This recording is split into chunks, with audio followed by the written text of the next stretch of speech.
have missed the memo on what an American president looks, sounds, and acts like. Instead, what's emerging is a fascist dictator. I'm not kidding. I'm not overstating the danger here. There's an article titled 14 Defining Characteristics of Fascism that's made the internet rounds for years now. It's attributed to a Lawrence Britt. I couldn't find much information on him, but that doesn't really matter. The 14 characteristics of fascism in this article are spot on and are all present in Donald Trump's rise to power. So over the course of the next few What's News segments, we'll examine them. We'll start with number 1, powerful and continuing nationalism. And I'm proud to be an American, where at least I know I'm free. Fascist regimes tend to make constant use of patriotic mottos, slogans, symbols, songs, and other paraphernalia. Flags are seen everywhere, as are flag symbols on clothing and in public displays. We assembled here today are issuing a new decree to be heard in every city, in every foreign capital, and in every hall of power. From this day forward, a new vision will govern our land. From this day forward, it's going to be only America first. America first. Number 2, disdain for the recognition of human rights. Equal rights and justice. Because of fear of enemies and the need for security, the people in fascist regimes are persuaded that human rights can be ignored in certain cases because of need. The people tend to look the other way or even approve of torture, summary executions, assassinations, long incarcerations of prisoners, Mr. President, you told me during one of the debates that you would bring back waterboarding and a hell of a lot worse. I would do what I would do. I want to keep our country safe. I want to keep our country safe. What does that mean? When they're shooting, when they're chopping off the heads of our people and other people, when they're chopping off the heads of people because they happen to be a Christian in the Middle East, when ISIS is doing things that nobody has ever heard of since medieval times, would I feel strongly about waterboarding? As far as I'm concerned, we have to fight fire with fire. I have spoken as recently as 24 hours ago with people at the highest level of intelligence, and I asked them the question, does torture work? And the answer was yes, absolutely. Number 3, identification of enemies and scapegoats as a unifying cause. Short people got no reason to live.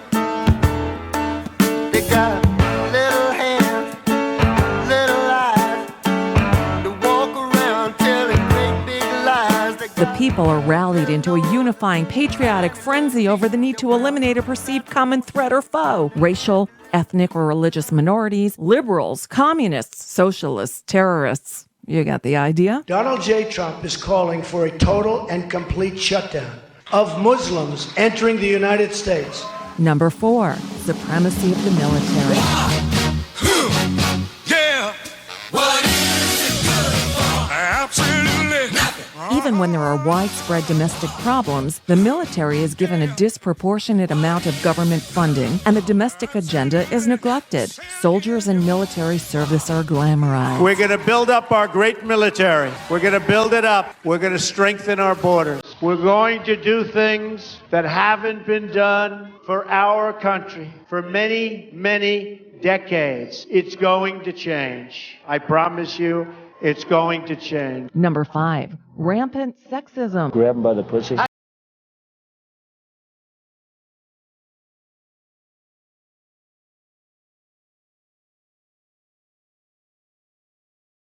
Of fascist nations tend to be almost exclusively male-dominated. Under fascist regimes, traditional gender roles are made more rigid. Divorce, abortion, and homosexuality are suppressed, and the state is represented as the ultimate guardian of the family institution.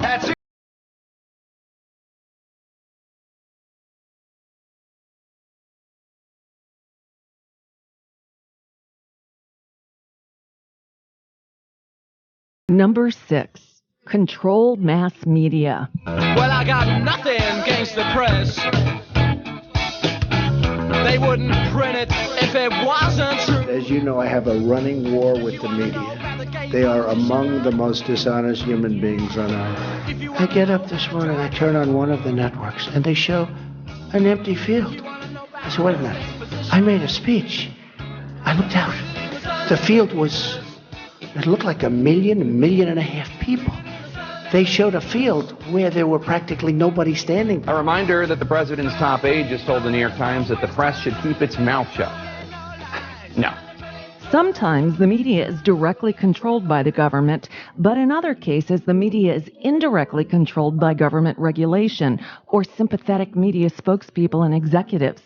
Censorship, especially in wartime, is very common. We'll continue with the next group of the 14 characteristics of fascism on the next edition of What's News. I'm Nicole Sandler for NicoleSandler.com and the Progressive Voices Network.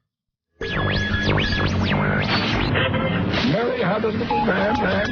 The fault. We believe that all men are created equal. To the magnificent mosaic that is America. From radio beacon to radio beacon. I have a dream today. Change has come to America. Knock, knock. Who's there? I love you, Randy. It's a figment of your imagination. Randy Rhodes Show. Turn up your mind.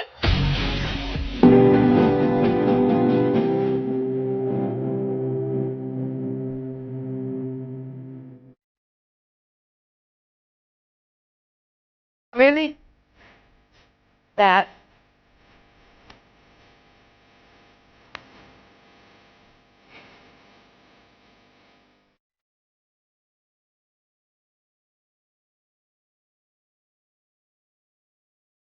Oh. Okay. You know. Adorable. They did. Yeah, the left side.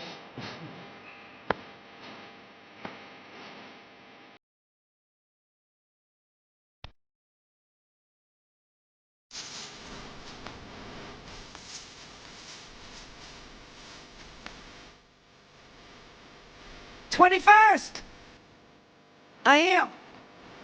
Freedom! Oh, dear God. Allegiance. I do have whiplash, I have to say. He says one thing, then he says another thing, then he says this thing, then he says that thing, and then yesterday Steve Bannon said we should all just shut our mouths. Really? It's just like Steve Bannon, and now the president has given voice to the white nationalist Steve Bannon, cabinet that Trump has put together. This is so amazing. The chief strategist to the president of these United States of America, Stephen M. Bannon, the owner of Breitbart, the most sinister, lying, fake news site that anybody under pressure could think of, is saying, quote, "The media should be embarrassed and humiliated and keep its mouth shut and just listen for a while. I want you to quote this," Bannon said. "The media here is the opposition party. They don't understand this country. They still do not understand why Donald Trump is the president of the United States." I kind of do. It's Russia and James Comey's memo. I understand why. You shut up. He says the media should keep their... What part of media doesn't he understand? What is it about talk radio or news that he doesn't understand? They're not the opposition party. The news isn't. They just report the facts. Your guy is a lying sack of crap. That first press conference, oh my God, this whole week, it's just been, so how's week one been for you, everybody? How's it been? Is it good? Is it going good for you? You enjoying so far?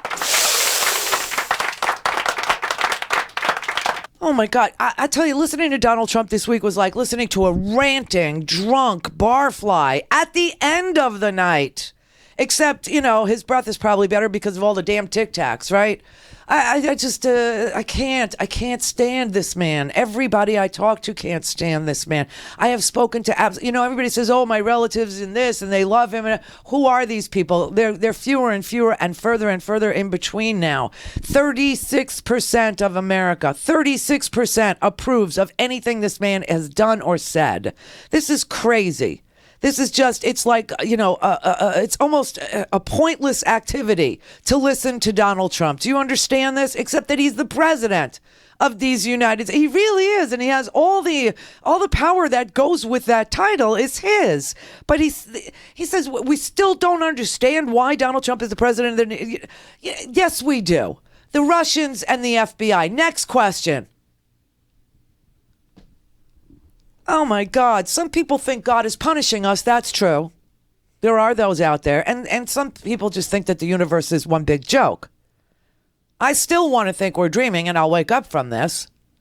But I want to tell you, it wasn't just Steve Bannon. The president just gave an interview that was just aired on the CNN.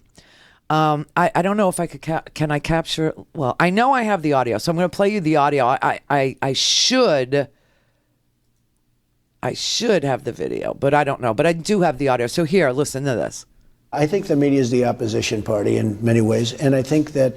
And I'm not talking about all media. I know people like yourself, but I know people in the media that I have tremendous respect for. I respect them as much as anybody. Yeah, Sean Hannity. So I'm not talking about everybody, but a big portion of the media, the dishonesty, the total deceit and deception makes them certainly partially the opposition party. Absolutely. I think they're much more capable than the opposition party. The opposition party is losing badly.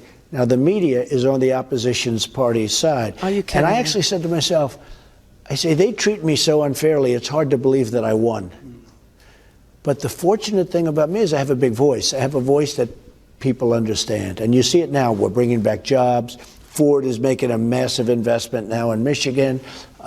General Motors is going to be making, just magnificent investments. So many other companies are coming back in.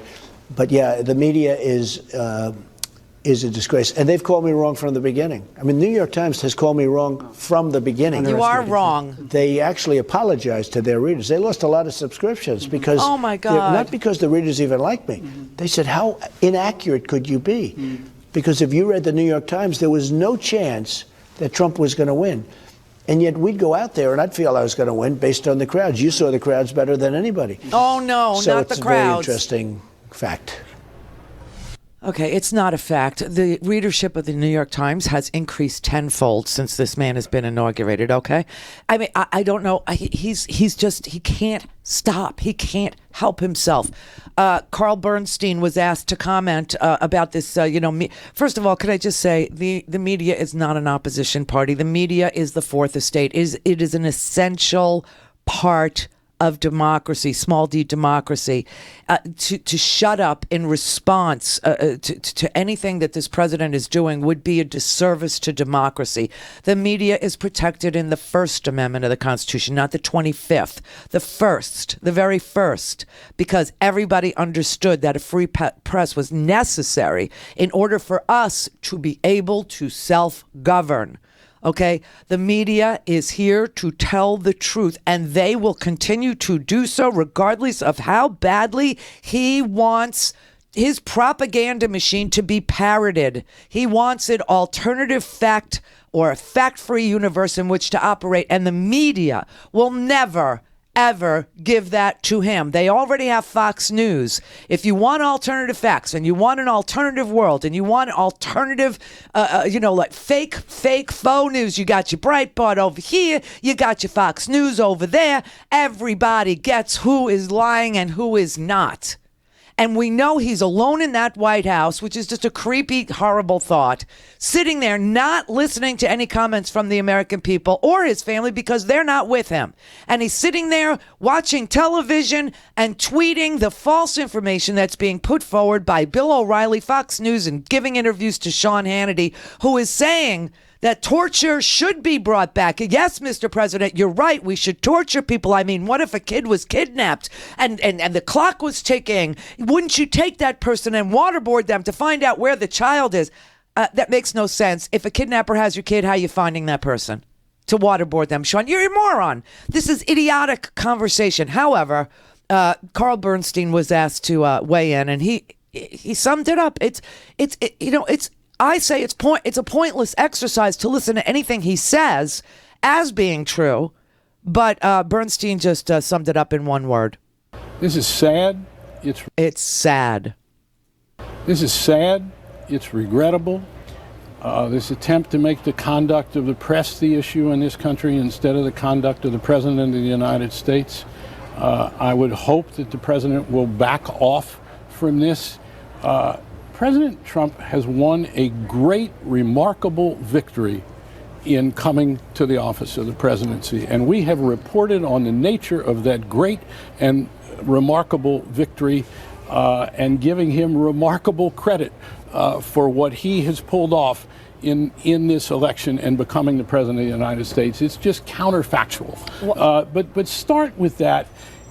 Who's the opposition party in the 1 week of this presidency so far? The Truth is the opposition party so far. Yes, the Truth is the opposition. Is because we have seen so many lies and conspiracy theories, unfortunately falsehoods repeated by the President of the United States, by his ministers of propaganda, by Kellyanne Conway, by the press secretary. Yes. This is not a place where anybody who I know in the media wants to see this go in the first days of this presidency. Why do you think they want to be? Why do they want to do this? Why do they want to start a war with the media? I'm not going to get into their heads. I think that look, President Trump has an agenda of programs and policies. Fight for them. Yes. Fight for them on a factual basis, on what you believe. But so far, that is not what we're seeing. And to make the conduct of the press the issue in this culture is, I believe, a grave mistake.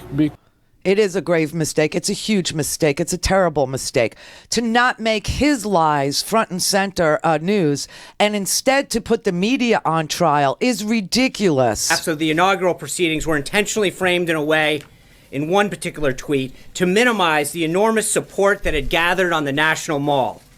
This was the first time in our nation's history that floor coverings have been used to protect the grass in the mall. Untrue. That had the effect of highlighting any areas where people were not standing, while in years past, the grass eliminated this visual. This was also the first time that fencing and magnetometers went as far back on the wall, preventing hundreds of thousands of people from being able to access the mall as quickly as they had in inaugurations past. Inaccurate numbers involving crowd size were also tweeted. No one had numbers because the National Park Service, which controls the National Mall, does not put any out. Other people By the way, this applies to any attempts to try to count the number of protesters today in the same fashion. Not true. We do know a few things, so let's go through the facts. Oh, yeah. We know that from the platform where the president was sworn in to 4th Street holds about 250,000 people. From 4th Street to the media tent is about another 220,000. And from the media tent to the Washington Monument, another 250,000 people. All of this space was full when the president took the oath of office.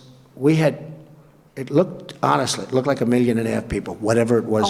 But it went all the way back to the Washington Monument. Oh my God. We know that 420,000 people used the DC Metro public transit yesterday, which actually compares to 317,000 that used it for President Obama's 782,000 This for was Obama. The largest audience to ever witness an inauguration, period. No. Both in person and around the globe. Not true. Even the New York Times printed a photograph showing that a misrepresentation of the crowd in the original tweet in their paper, which showed the full extent of the support, depth, and crowd and intensity that existed. Not true. These attempts to lessen the enthusiasm of the inauguration are shameful and wrong. You're shameful and wrong. You're so wrong, and the beat goes on. Now, kudos to you if you know what that's from. But you're so wrong, and the beat goes on, and they won't stop lying. They won't stop. You cannot get them to stop. And I got to tell you something. Trump is using his personal unsecured cell phone for official business. His communication devices have less of a filter than his brain does. And apparently Sean Spicer tweeted out what looked exactly like a password on his Twitter account. What the hell is going on with these people? They don't know what they're doing. And it's completely self-evident by what happened this week. So far this week, the Office of Legal Counsel has not vetted any of these executive orders for, to see if they conform to the Constitution or the powers that the president has in order to decree all this crap that he's decreed. Nobody has, reviewed these things. And supposedly the Office of Legal Counsel is supposed to review everything before he puts it out. He's not done that, so we don't even know if any of these executive orders are legal, but we do know that they're mostly for show because they would require actions from Congress and other parts of the government. And he hasn't, Congress is on vacation. And he knows this because he went and visited them in Philadelphia yesterday, where he gave them a speech of word salad. It was like listening to Sarah Palin on meth. This makes no sense, anything that he says. And then he blew our relationship with Mexico. Then Mexico calls him today. They have an hour-long conversation, and now some people are reporting that the conversation was Mexican President Peña Nieto told him, stop embarrassing yourself and us in public. Do not speak about any negotiations that we are having. They are to be confidential, or we're never going to speak to you again. And you can kiss $1.4 billion worth of daily trade between our two countries goodbye, asshole. That's what is being reported was said. And then Theresa May came today from Britain, and she had a few things she needed to accomplish. Obviously, she wanted to make sure that this idiot is going to stay in NATO as the European Union dissolves, and she's just now the United Kingdom all on her own. And she wanted to make sure she got some sort of a trade deal ahead of pulling out of the European Union. And so she looked at President Trump today and she said, and he's 100% committed to NATO, right? Right? It was the shortest press conference with an ally, with anybody, actually, that I have ever seen in my life. The questions were like, they allowed for, President Trump didn't even make an opening statement to introduce the Prime Minister of the United Kingdom. He didn't even make an opening stage. Just said, here she is, here you go, blah, blah, blah. And then 14 minutes for questions. And then, okay, that's it. Thank you, everybody. You know why? He doesn't have a policy on Europe. He hasn't gotten there. He's president, but he doesn't know what his policy is on any of these things. This is dangerous and creepy. And she now knows it. Our special relationship with London, with England, with the United Kingdom. All he said was, my mother was born in Scotland. That was all he knew. And how he was at Turnberry cutting a ribbon the day before the Brexit vote took place. He was cutting a ribbon at Turnberry. Fabulous golf course, fabulous. What the? Oh, my God. And then, yesterday with the 20%, import fee, which would have started a trade war, and then he changed his mind on that. So she doesn't know whether or not he's going to stay in NATO. She doesn't know whether or not we're going to be allies. She saw what happened with Mexico, another ally, and she's like, oh, damn, this guy is nuts. So I need to get stuff from him in writing like now. That's what this was about today. All things Randi at RandyRhodes.com. Go for launch. Speaking truth to power, The Randi Rhodes Show.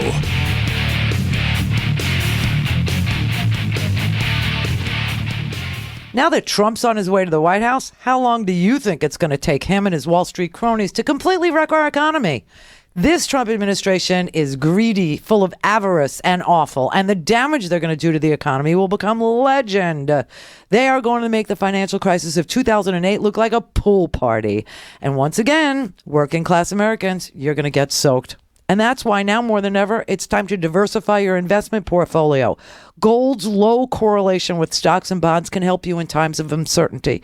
Just call my friends at ITM Trading today, get a free gold kit, and learn why gold survives every government, every currency, and every economic crisis. Call ITM Trading at 1-888-OWN-GOLD for guidance from their precious metals experts. They've helped tens of thousands of people navigate this market, and they have the best reputation in this industry. So call 1-888-OWN-GOLD, 1-888-OWN-GOLD. I'm Rick Smith, and this is Labor History in 2. On this day in labor history, the year was 1908. That was the day the United States Supreme Court ruled that bans on yellow dog contracts were unconstitutional in the case of Adair versus United States. The case served to nullify the Erdman Act of 1898, which banned such contracts for those who worked on moving trains in the railroad industry. The Erdman Act had been a response to the 1894 Pullman strike. At the time, the federal government smashed workers striking against deep wage cuts and for union recognition with Eugene V. Debs's American Railway Union. Seeking to prevent any disruptions along the railroads, the Erdman Act banned any contracts that required workers to renounce unions in order to gain employment, recognized the right of union organizations as a means of collective bargaining, and established mechanisms for the arbitration of grievances. In 1906, William Adair, a supervisor with the Louisville and Nashville Railroad, fired a member of the Order of Locomotive Firemen for his membership. Adair was indicted under the Erdman Act, found guilty, and fined. He then appealed to the U.S. Supreme Court and won. The Supreme Court ruled that the Erdman Act violated the Due Process Clause of the Fifth Amendment and served to supersede the Commerce Clause in the Constitution. The court argued that the railroads' employment decisions were a protected right so long as they did not injure the public interest. Congress could not criminalize the firing of an employee because of union membership. Dissenting opinions centered on the potential for renewed labor conflict. Workers would have to wait almost 25 years for yellow dog contracts to be banned in all industries with the passage of the 1932 Norris-LaGuardia Act. Labor History in 2 brought to you by the Illinois Labor History Society and The Rick Smith Show. For more information, go to laborhistoryin2.com. For a commercial-free, on-demand, whenever, wherever listening experience, visit randyrhodes.com for your personal premium podcast today. Is Kellyanne Conway a liar? Well, you decide. Ask you about this alliance between you first, Kellyanne, between John Kasich and Ted Cruz, this alliance, shall we say, that Donald Trump is calling collusion. Is this fair game?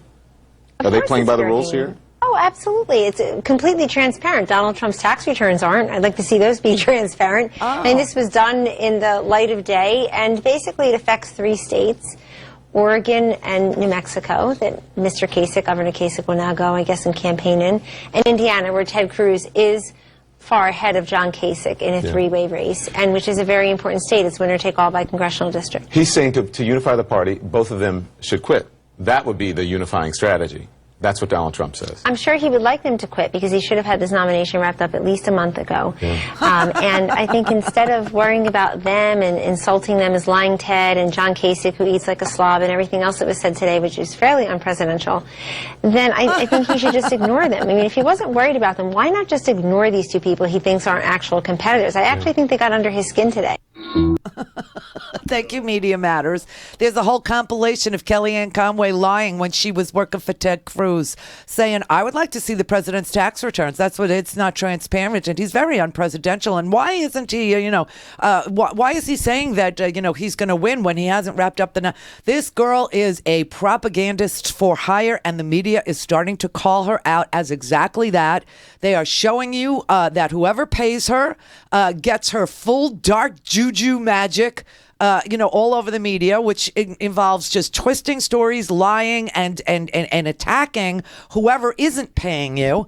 It's so bizarre. It's just so bizarre. But here you've got the president who, was on the campaign trail screaming about Hillary Clinton's unsecured email server in the basement. She had an unsecured email server. This is why she can't be president. And he's using some unsecured Android phone to do all his communications on. He's doing everything that he and his followers claim Hillary did.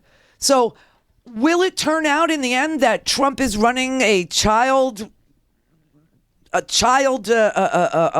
can't even, sex slave ring? Is that what he said it was? At a Comet Pizza and Ping Pong? A pedophile ring? Maybe it was him that did it. So, this is why it was top of mind. I have no idea. But, the Russians could hack very easily into Trump's phone. But, they probably trust him to, do whatever they tell him. And tomorrow he's talking to Putin on this same stinking phone. It takes your breath away. This is just, I don't know what to do with him. I just don't know what to do with him. I will say this though, watching the Republicans, you know what this is like? It's like watching the rodeo, the bull riders. 'Cause we want him gone, and they want to ride his ass for 4 years, and they are hanging on for dear life to this man. Only because they think that their deepest... And what will they campaign on? I mean, today we had this Right to Life march or whatever it is. People showed up, but not a whole, not all across the world or all across our cities. But people showed up and they put it on the news and they said, these are the people who, believe that they know best what to do with my uterus. Okay, good for you. But whatever, you've got, the Republicans campaigning on this issue for 40 years now. 40. So if that, like next week, you know what next week's going to be about, right? Next week's going to be about the Supreme Court. He's narrowed it down to 4 people. He's indicated that he thinks he knows who he's going to pick, and we'll be so excited. The best ever. It's going to be fantastic. I mean, if he could pick a fetus, he would, so we could have somebody on the Supreme Court for the next generation. Do you know what I mean? But so next week we're going to be like buried in, looking at opinions of these 4 men who are, one of them will be our next Supreme Court justice, unless we, we filibuster the hell out of it. And, of course, Trump wants the Senate to change its rules. And the rule that says that you can only change the rules on the first day, he wants that rule changed so that they could then change the rules to say you only need a majority of 52 to confirm a Supreme Court nominee. And of course, the Democrats, they changed the rules on the first day of a session, in, I guess, 2013, that said that the cabinet could be confirmed with a majority, a simple majority, but not the Supreme Court. And he knows that, that Merrick Garland, they will not, the Democrats and, will never get over the fact that they let that seat stay empty for almost a year after Scalia died, and they're not over it. So, and no matter who he picks, it's going to be, some real conservative person who wants to overturn Roe v. Wade, defund Planned Parenthood, take contraception out of, the Obamacare and make women pay while Viagra is still covered, I mean, it's just, so that's what we're going to be buried in next week, all week, promise. All right, let's go to the phone. Camille in Madison, Wisconsin. Hey, Randy. First time, long time. Oh, hi. How are you? Hey, good. Hey. How are you? Good. So I couldn't sleep last night, and I decided to read the 25-page intelligence report on the Russian interference in our elections. Mine was 36, but okay. Okay, I will look for that version. I just wanted to tell people, please read that report. It will make everything make sense. We have been the subject of a long-term Russian literal propaganda campaign in our own country. I know. And, I've heard you say propaganda before. I hear other people say propaganda, and it becomes this word that's kind of like, oh, it's just, hyperbole. No, this is literal Russian propaganda interfering in our country and trying to dismantle the United States. Yeah, well, that's true. That's exactly what they're trying to do. And, this whole cabinet with Rex Tillerson and, the Paul Manafort pick for the project manager, his campaign manager, and this whole bit. I mean, this was all Russia. He was kowtowing to Vladimir Putin, and, Russia is nearly broke. Most of their economy is dependent upon oil and gas, and the whole world is moving on. China is becoming the leader in renewables.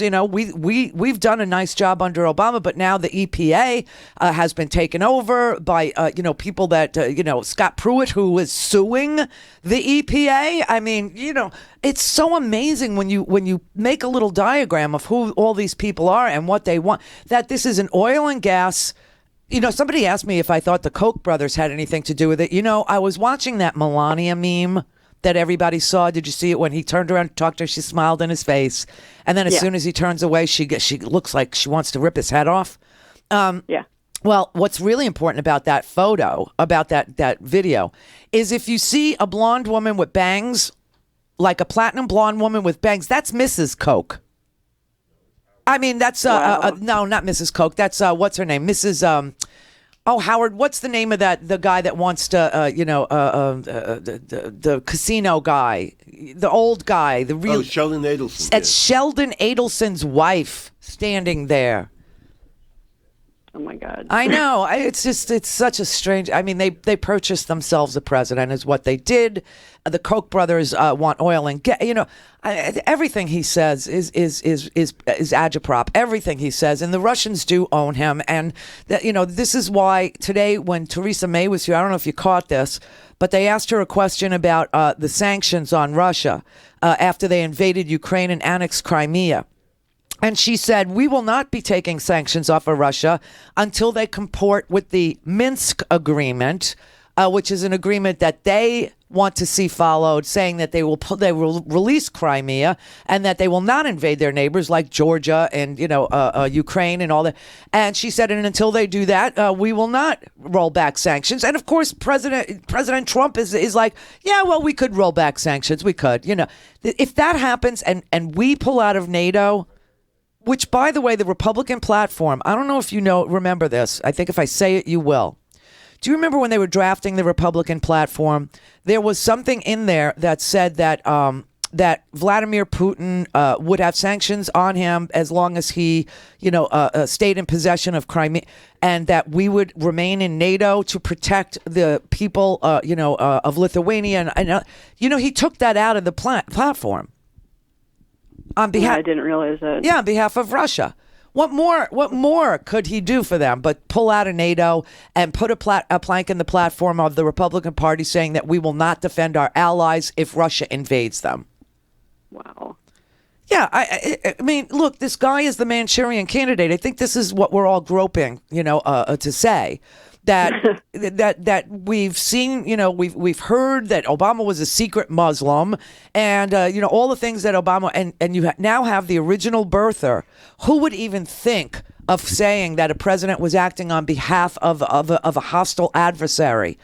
A person who's acting on behalf of a hostile adversary. Yeah, absolutely. And after I read that report, it finally sunk in completely. Yeah, this is why he keeps railing against this report. This is why he wants everybody to look the other way and not read it. And truly, that report was not created by our intelligence agencies. It's a private product, which is why you can read it.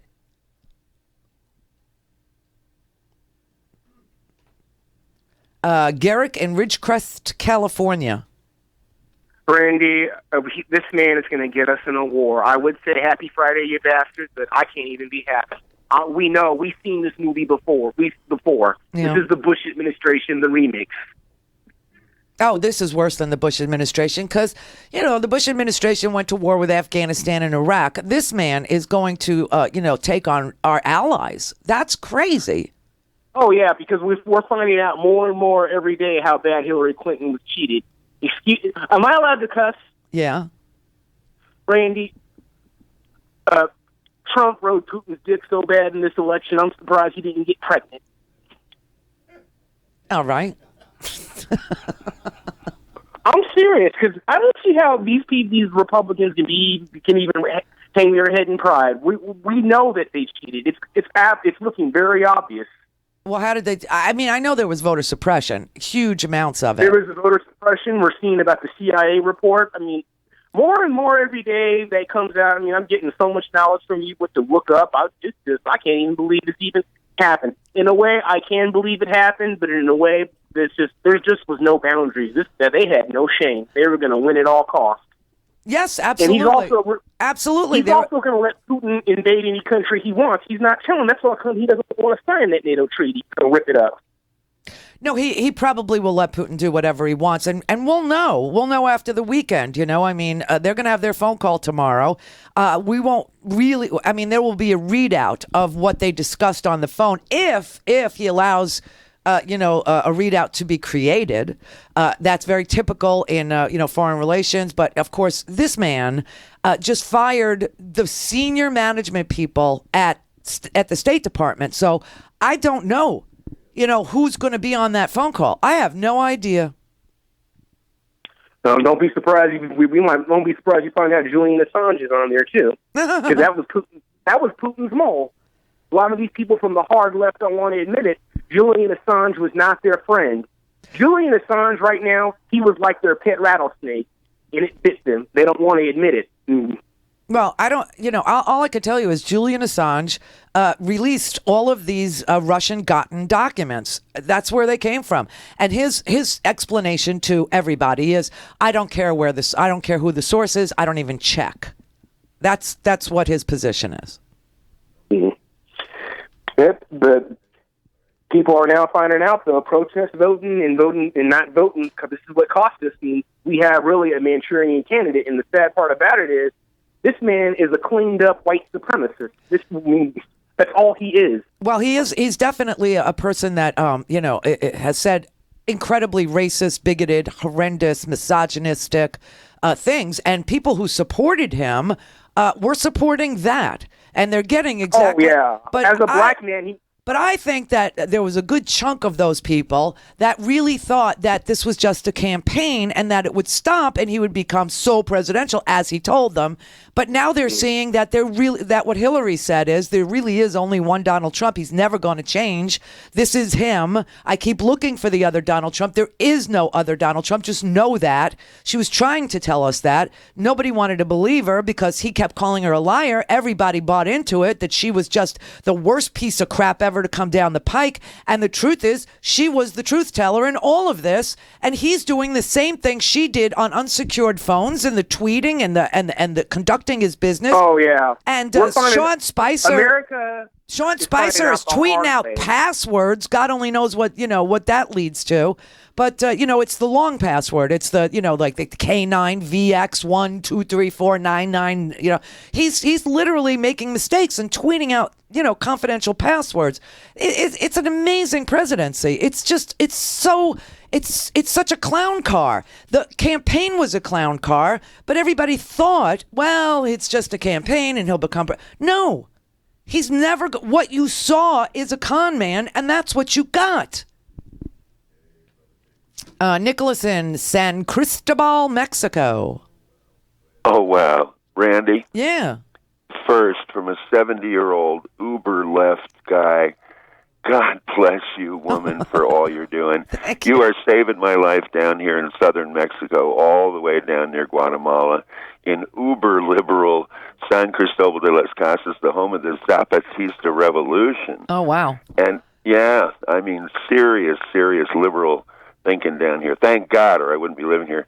Listen, at 70, I went to Cal Berkeley, okay? I was on the steps of Sproul Hall with Mario Savio. I have seen this divide and conquer crap going on for my whole damn life, and I don't want to die while it's still going on. We have got to get our shit together, all of us, anywhere left of center.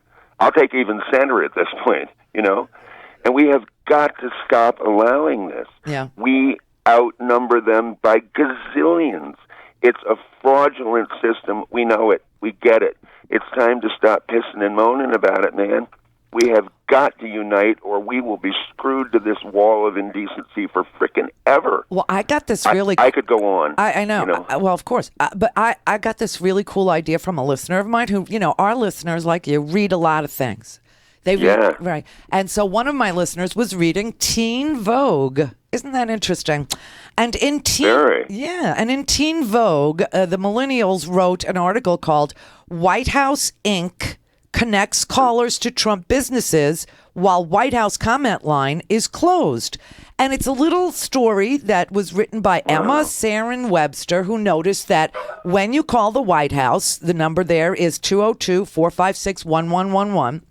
You get the comment line, and the recording says, "We're sorry, but the comment line is currently closed." Exactly. Okay, so Emma thought, this is ridiculous. I need to talk to the president because, I have things that I want heard. And so to solve the problem, she found this organization called White House Inc., which was created by Bernie Sanders' digital presidential campaign, a company called Revolution Messaging. So Hope springs eternal. Oh, yeah, check this out. So if you go to whitehouseinc.com, it will say in big font there, you'll see, pour yourself a little Trump vodka and call White House Inc. today. And what it is you put in your phone number and your email address, and they will connect you to one of Trump's businesses. Meaning you will then be dialing up one of Trump's hotels or one of Trump's restaurants or one of Trump, and you're allowed to, to do this because he's not divesting himself from his businesses. And so, what he's really created, if you think about it, with all these businesses all over the country, right, and all, is satellite White Houses. Right. Well. Right? So you can call any of his businesses, and they are now reporting that they have gotten about 100,000 phone calls at various Trump businesses. Can I tell him what I really think and what I really feel? Of course you can. Oh, yes, you can. Whoa. You just enter your phone number and email on that website, and you'll get a call that connects you to a Trump business. And of course, they'll answer, like at a golf course, they'll say, are you calling to make a reservation for a tea time? And you say, no, Oh, yeah, that's likely. Right. Well, you say, no, I'm calling to leave a message for President Trump. I want him to step away from his businesses for real, and until he does, this is just as good as the Oval Office. It's whitehouseinc.org. Oh, .org. I don't know. It's an org. Yeah, well, okay, I'll go with that. And listen, I'll go with anything that helps. You there? Yes, you want to be heard. I'll go with anything that helps. I want to start a new party. I want it to be called the Smart Party. Because I think everybody basically wants to be smart, right? Yeah. So I think they might sign up for the Smart Party. Sounds good. I mean... Yeah. But I'm feeling desperate. I'm 70 years old. I swear to God, Randy, I am feeling freaking desperate. I hear you. I was interviewed on Televisa and TV Azteca. Just out of the blue, I was at a demonstration at our city hall, against Trump on the inauguration. I call it the Royal Anointment Day. Yeah. And I went out to 25 million Mexicans, and they've gotten over 40,000 responses to what I had to say because I just had to cheer them up. I mean, this whole world is terrified of this monster. Yes, they are, and that was very cool. No joke. That's very cool what you did. So, yeah, well, I mean... It's totally accidental. Yeah, well, you know what? Everything happens for a reason, don't you think? I sort of do. Yeah. Thanks, Nicholas. Yeah. And listen, and a shout out to a lot of the chatters. There are some super uber good people on your chat. Yes, there are. Hi, chat room. Clear for takeoff. Randy Rhodes Air Force. Air Force. RandyRhodes.com. I'm David Pakman, host of The David Pakman Show on the Progressive Voices channel. Check out this clip from my show.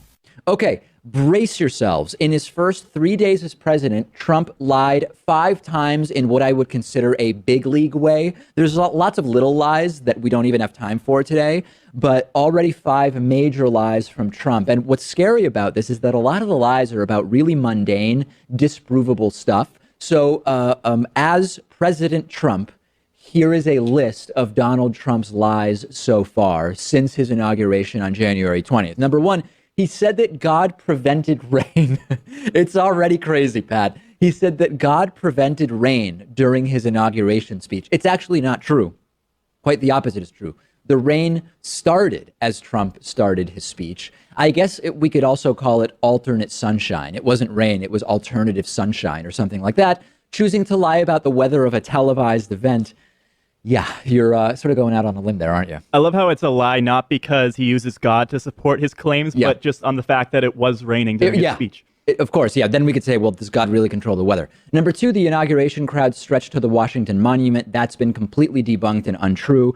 We talked about that yesterday. Number 3, Trump said that the inauguration crowd was 1 to 1.5 million people. Debunked that yesterday. Small attendance, smaller than prior inaugurations, smaller than the protest attendance the following day. Lie number 4 from Trump. Again, we're only about 96 hours into this presidency. Lie number 4 from Trump. He claimed that he is the person who's been featured on the cover of Time magazine the most times of anybody, claiming 14 to 15. So sort of 2 lies there. Number 1, Trump was only featured on Time magazine's cover 11 times. And number 2, it's nowhere near the record. Richard Nixon on the cover of Time magazine 55 times. And lie number 5 from Donald Trump, we'll deal with this more at the end of the show. Trump has again claimed that 3 to 5 million undocumented immigrants voted for Hillary Clinton. Of course, just no evidence of that whatsoever. Can you imagine if President Barack Obama had bragged about being on magazine covers, even if it was accurate, which is not here? He would have been eviscerated by Republicans. Yeah, that's the thing. I mean, some of these lies are over issues that are so trivial that people like President Obama or even President Bush wouldn't even bother to delve into. I mean, you were just elected president of the United States. I mean, this was a very humbling and a great honor for you. Should have and been. you're sullying the moment. This will be, imagine the lie list after a month. I mean, we're 96 hours in, folks. And again, the content of the lies is not the important thing. In fact, it's more disturbing because these are lies about really mundane stuff. And Trump isn't doing it casually. He's making a big deal out of a lot of these issues and lying about them. He had Sean Spicer, his press secretary, out there lying on national TV about the crowd size stuff. None of these lies individually are significant. What is significant and horrifying is that Trump and his team, including his press secretary, are doubling down about demonstrable, provable lies. This is not a mistake, Pat. This is part of the strategy. If you constantly say outlandish stuff and there's a constant stream of untruths, it becomes totally normal to some and less crazy to others. And then you can't really be sure about anything. It's actually a strategy, even if it's an unconscious one. And credit to the media who is actually able to call him out for his lies. And some are going into the direction of calling these things mistruths and falsehoods. I think you have to call it out when you see it. These are lies. Yeah. Alternative facts may be, I mean, it's so far, it's the word of the Trump presidency so far, the phrase of the Trump presidency. Really disturbing that the lies are about such mundane stuff. If you're going to write to me and say, David, these are mundane things, that's why I'm so concerned about it. You've been listening to part of the David Pakman Show on the Progressive Voices channel. For full audio and video podcasts, interviews, and more, go to davidpakman.com and check out our YouTube channel at youtube.com/The David Pakman Show. The Randi Rhodes Show is brought to you by our partners at ITM Trading. Call them at 1-888-OWN-GOLD and ask for a free gold kit. 1-888-OWN-GOLD.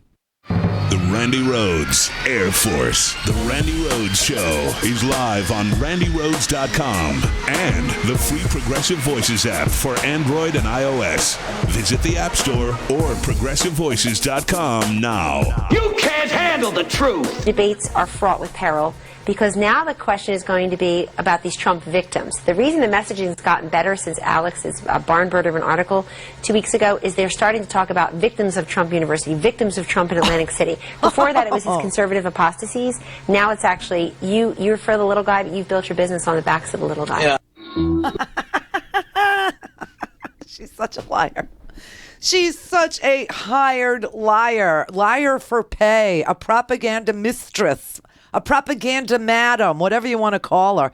But this is unbelievable. I love revolution messaging. I wish I could afford them because they are simply the best. That's Bernie Sanders' digital presidential campaign company that spread the word about, $27 and, got everybody to do it. So Revolution Messaging, the same company that worked on the Sanders campaign, has this new website called WhiteHouseInc.org. It's an org. It's an organ.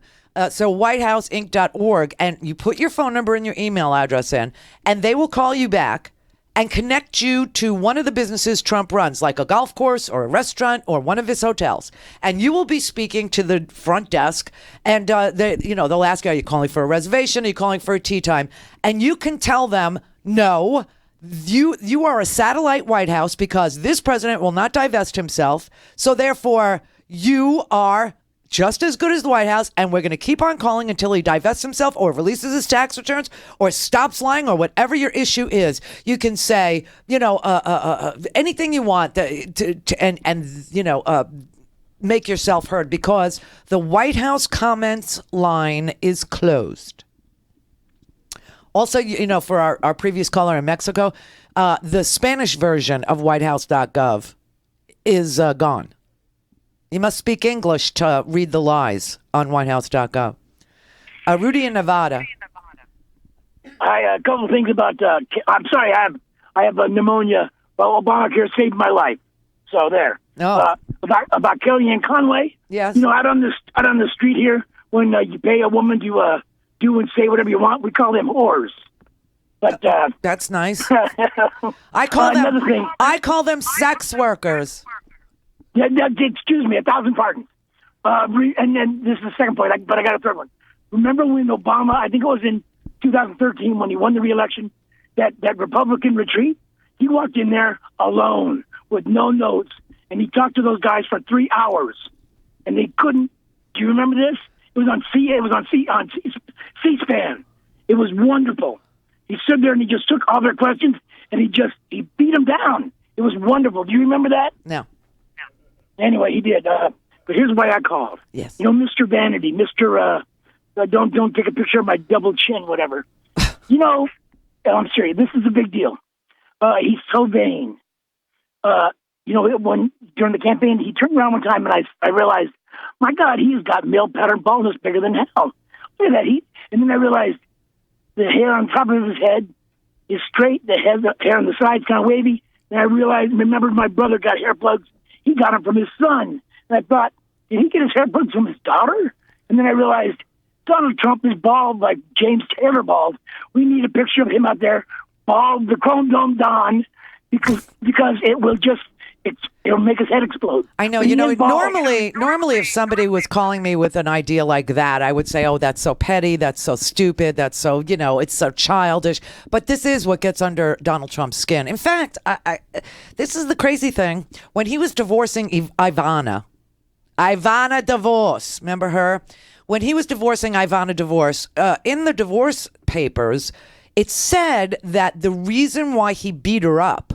Remember, she alleged that he raped her, beat her, and then raped her.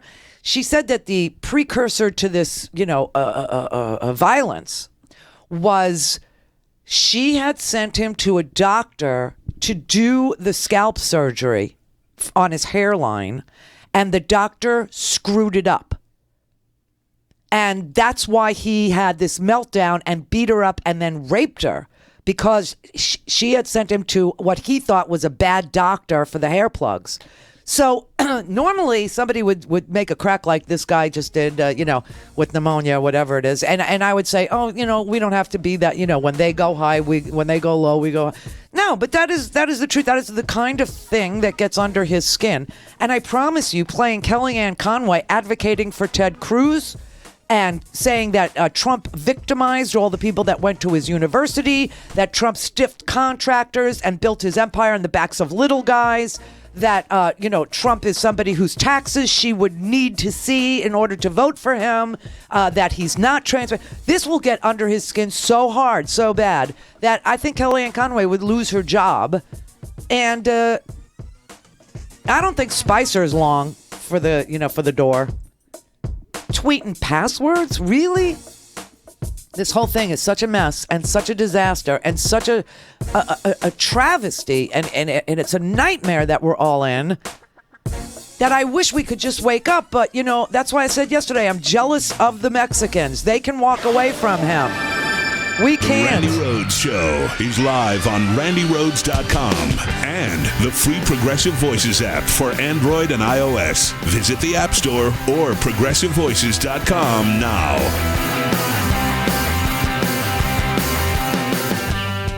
Okay, you know what my favorite snack is, right? Yeah, it's jerky, but it's herky jerky. It's not the kind of jerky you can find at the gas station. You can't find it at the supermarket. No. This comes in elk, buffalo, beef, and bacon. Yes, bacon. Hot, mild, 14 other incredible flavors. And the people at Herky Jerky said that it's been a huge hit for Randy listeners, the bacon. So they're going to offer $7 off each pack of bacon jerky for the rest of January, 20% off the regular price. That offer is for you guys only, Randy Rhodes listeners only. Just type in Randy in the promo code section during your checkout and you'll get the discount. There's beef, there's elk, there's venison, and of course there's bacon sticks too. These are the most amazing things you've ever had. The sticks have the right bite to them. The flavor is amazing. They're delicious and they're fresh every single time. The bacon is a slab that you can use on BLTs, put on salads, or just munch right out of the big bag. But now, because you loved it so much, for Randy Rhodes listeners, $7 off each bag at checkout. Type in promo code Randy at Herky Jerky. You're listening to WIN, Workers Independent News, a diversified media enterprises production. I'm Doug Cunningham. 33 new labor law violation charges were filed this week against CKE, Andy Puzder's fast food chain. Puzder is Trump's nominee for U.S. Labor Secretary, a job that's supposed to enforce labor laws to improve workers' lives. The charges include sexual harassment, wage theft through wage and hour violations, and unfair labor practice charges. Charges were filed at the NLRB, the EEOC, and the state labor departments across 10 states. Katana Cardona works at a Florida Hardee's. She said her manager sexually harassed her and went unpunished. When I was 1.5 months pregnant with my youngest child, he asked me for a kiss. I refused and began to walk away. But he grabbed me by the collar and inches from my face said, "If you don't start giving me what I want, I'm going to have to start taking it from you." I was so shaken by the incident, it took me 2 days to even say anything to another manager. Instead of punishing the shift manager who had done this to me, they switched me from night shift to the day shift. Torrance Chambers is a Hardee's worker and Fight for 15 supporter in Alabama. When the pollster spends $10,000 of his own money fighting against minimum wage increase, he's sending a signal to everyone in this fast food empire that it's okay to pay hard-working people like me as low as possible. I'm here today because the American people needs to know what kind of company Andy Pollster is running and how he treats the people who make his millions. Ivan Nava works at a Los Angeles Carl's Jr. Profit always seems to come before our safety and our rights. When I slipped and fell trying to fill an ice machine, I was forced to work through the throbbing in my back and finish my shift. When hot oil from deep fryer burned my eyelids, I was forced to work through the pain until the end of my shift. When I joined for the fight of $15 because I wanted to stand up for myself and fellow workers, I saw my hours cut. Fast Food Forward Fight for 15 organizing director Kendall Fells says even in a more hostile political environment nationally, the basic strategy remains the same for fast food workers fighting for a $15 minimum wage and a union. Workers are going to continue to do what they've been doing, which is organizing, growing, bringing more coalition groups to the table. They're going to fight harder, and they're going to continue to rack up victories. And what I would say to any other worker who's experiencing discrimination or abuse at their employer, join the Fight for 15. Brought to you by the California Teachers Association, 325,000 educators who know quality public schools make a better California for all of us. Information on how California teachers are shaping a stronger future for our kids is online at cta.org. Workers Independent News is proud to be heard on The Union Edge, Labor's Talk Radio, live nationwide weekdays noon to 3 p.m. at theunionedge.com. You've been listening to WIN, Workers Independent News. For more information, visit laborradio.org. We did it, you bastards! We're live, and it only took 2 years! Okay.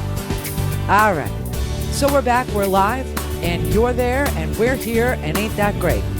Now let me just tell you that if you want to listen whenever and wherever you'd like to listen, just go to randyrhodes.com, click on podcasts and swag, and get your podcast commercial-free, on demand, on any device. randyrhodes.com. Open all day, every day. Dear John, I was hoping it wouldn't come to this, but you've left me no choice. I'm leaving. Uncontrolled high blood pressure is really serious, and lately you seem to really not care. I've been there for you since day one, and I know you think I'm gonna keep ticking, but no, my friend, I can quit whenever I want.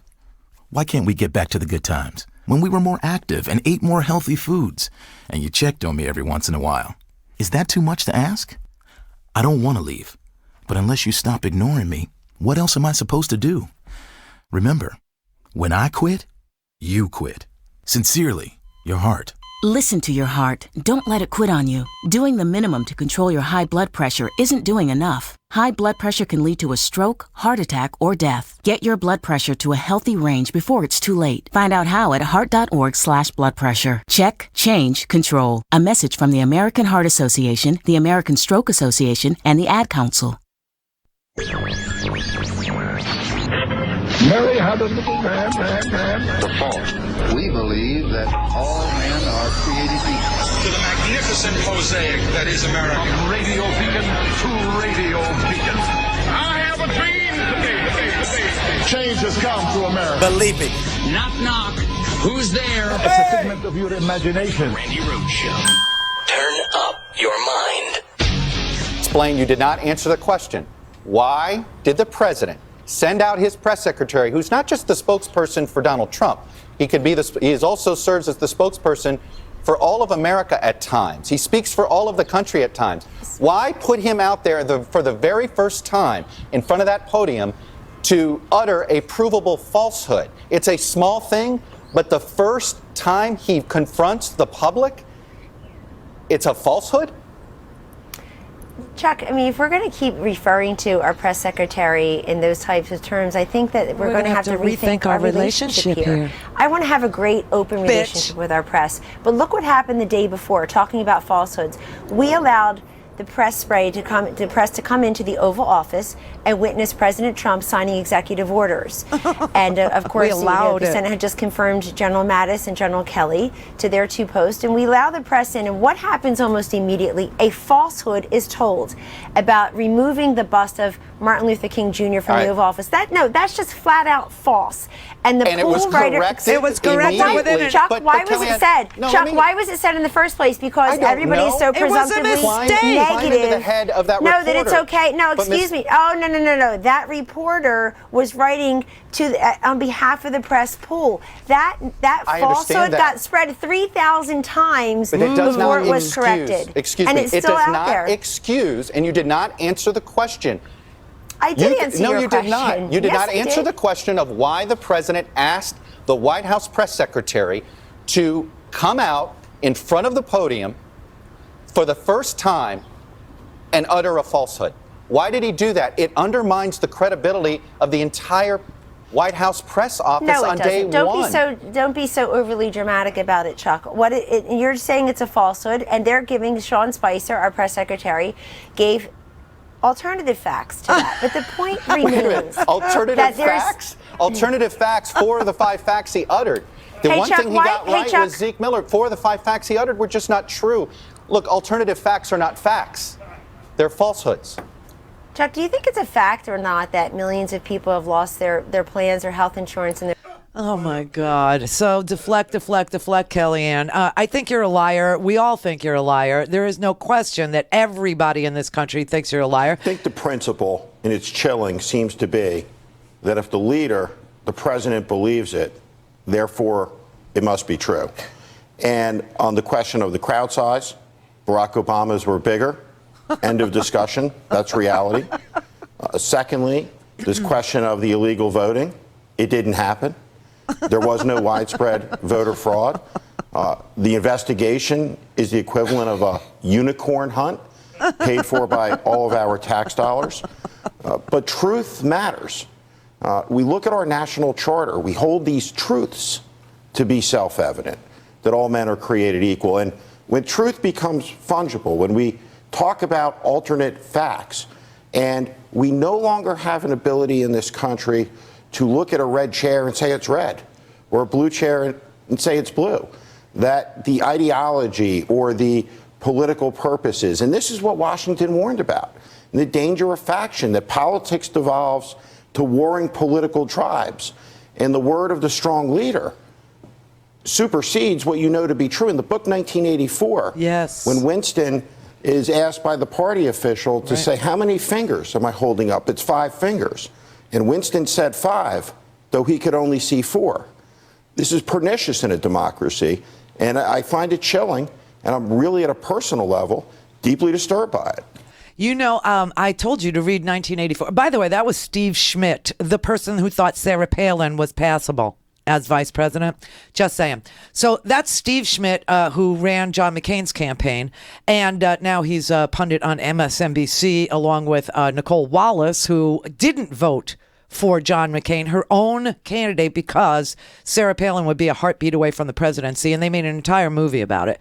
However, these two people have seen it from the inside, and they have never seen anything this bad. And that includes Sarah Palin being picked by John McCain just to invigorate this 1/3 of the country that are white nationalists.